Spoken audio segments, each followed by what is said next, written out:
Hello Capricorn, Sun, Moon, Rising, and Venus signs. Kamusta kayo? Sana po nasa mabuti kayong kalagayan. Welcome back po sa Star Tarot. At kung bago kayo rito, welcome din po kayo. Please subscribe, like, share my videos, and leave me a comment kung naka-resonate po kayo. Thank you.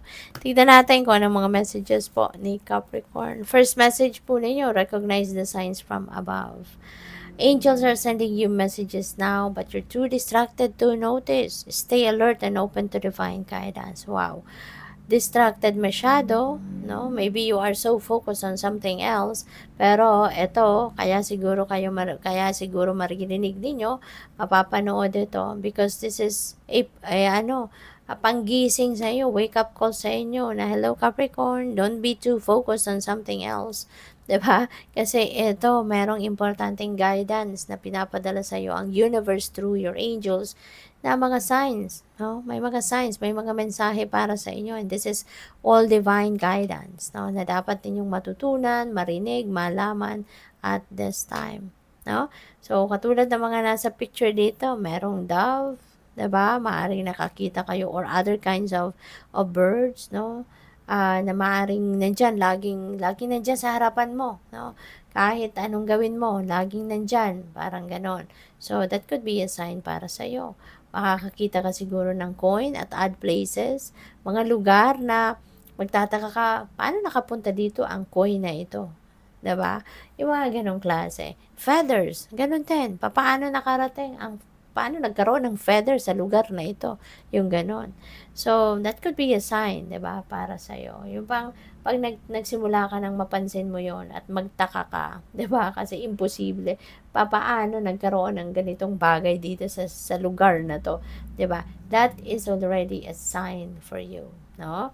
Maaari nakakakita din kayo ng specific kind of or color ng butterfly, 'di ba? Mapapansin mo pag na minsan magugulat ka, paano nagkaroon ng white butterfly sa loob ng bahay, 'di ba? Tapos makikita mo, nagba-browse ka ng phone, makikita mo may white butterfly, 'di ba? Or sa print ng damit ng kasamahan mo sa bahay, may white butterfly. Or kaya paglabas mo ng bahay, sasalubungin ka agad, merong white butterfly na lilipad-lipad sa harap mo. 'Di ba? Yung consistent, no? Yung consistent na nagpapakita sa iyo, that is a sign para sa iyo. Okay? Ito, angel numbers, no? Pag nakakakita kayo ng repeating numbers, yung alam mo yun, yung mata mo dinadala ng guide mo doon sa kunyari, mga plaka ng plate number ng mga sasakyan, 'di ba? O kaya sa orasan, makikita mo same numbers, no? 444. 'Di ba? Pagtingin mo sa orasan, 444. Paglabas mo ng bahay, makakakita ka ng plate number ng sasakyan, 444. Or any repeating numbers. Pwedeng may 1111, 333, 111, 222, mga ganon. No, those are signs. Those are synchronicities. And those are guidance para sa'yo. So, kung kunyari, alam mo na-recognize mo na that is a sign for you, but you don't know the meaning, kung ano ibig sabihin nun, i-google mo yan, no? I-search mo po, i-google mo, kunyari, itong mga angel numbers, diba? Hanapin mo, angel number meaning, no? Na kunyari, ito nga, 444, diba? Marami kang mababasa dyan, na marami kang matututunan from that. At, it will relate, no, sa buhay mo. Merong mensahe dyan na kailangan mong mabasa to help you, to guide you, or to enlighten you, or kung ano man ang gusto ng universe na maramdaman mo, mararamdaman mo yan. No? Yung feathers, diba? Feathers, coins, may meaning yan. Tingnan ninyo. I-google po ninyo. Spiritual meaning ng kunyari, white feather, kung anong nakita ninyo. Kung gray feather, depende sa kung ano ang nakita ninyong sign. Okay? So, i-google ninyo yan and you will find the guidance there from the divine. Okay? Na kailangan ninyong malaman. We have stay the course. Don't panic. You're not on the wrong path. Okay? You're just having a bumpy start. Learn from your experiences and keep going. Ayan. So, stay the course. Ano man ang ma-experience ninyo. 'Di ba? Kung minsan siguro pagsisimula mo pa lang, 'di ba? Parang ano ba naman ito? Kakasimula lang ng journey ko. Ano agad? Challenge agad, problema agad. Oh, huwag kayong mag-alala. That is part of your journey, 'di ba? Always remember na walang perfect journey sa buhay. Lahat No? Lahat, kahit saan man tayo pumunta, ano man ang gawin natin, there's always something na dadating at magkakaroon ng challenge. Because, paano tayo matututo? Diba? That is one way of the divine to teach us a lesson, to teach us something na makakatulong sa atin sa mga future journey natin. Diba?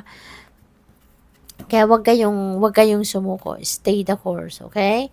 Take control of your thoughts. Your thoughts are creating your reality. Have faith and stay focused on the outcome that you truly desire. Your thoughts are creating your reality. 'Di ba? Kasi yung thoughts natin, yung isip natin, yan ang nagiging damdamin natin, yan din ang nararamdaman natin, at yun ang nagiging actions natin. At kapag ginawa na natin, 'di ba, yung mga actions na yan, ang resulta nito, ito yung makikita natin sa ating 3D reality. 'Di ba? Kaya napakahalaga, napaka-importante na maging conscious tayo, maging aware tayo sa kung anong iniisip natin, because eventually that is what's going to manifest in our 3D reality. 'Di ba? Kaya nga sabi dito, stay focused on the outcome that you truly desire. No, yun ang isipin ninyo. Ano yung gusto mong makita sa inyong 3D reality?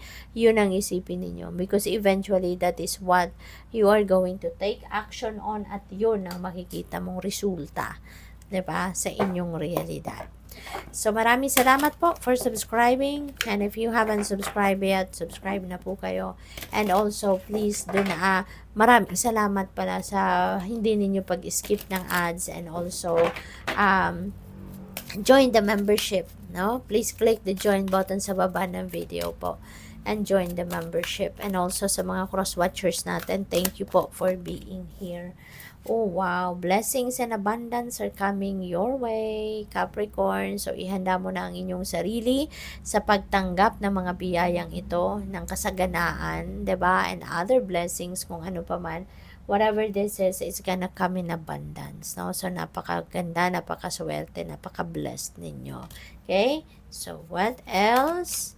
We have expect miracles. Holy moly, siksik, liglig, umaapaw ang dadating na biyaya sa inyo. Expect miracles, because maaari na yung mga miracles na to also are answered prayers. Baka ito na yung mga hinihingi ninyo, ito na yung mga dinadasal ninyo, dadating na. We also have vulnerability and freedom. Ayan, so magiging malaya, no? Magiging malaya kayo sa ngayon. Capricorn, na abutin, no? Yung star, tignan mo. You are free to reach for the stars. 'Di ba? Mayroong mga opportunity siguro dito na nandiyan na, kumakatok na sa buhay mo, at magagawa mo ng abutin ang inyong mga pangarap. So, good luck and congrats. Thank you for watching. Love and light. Namaste.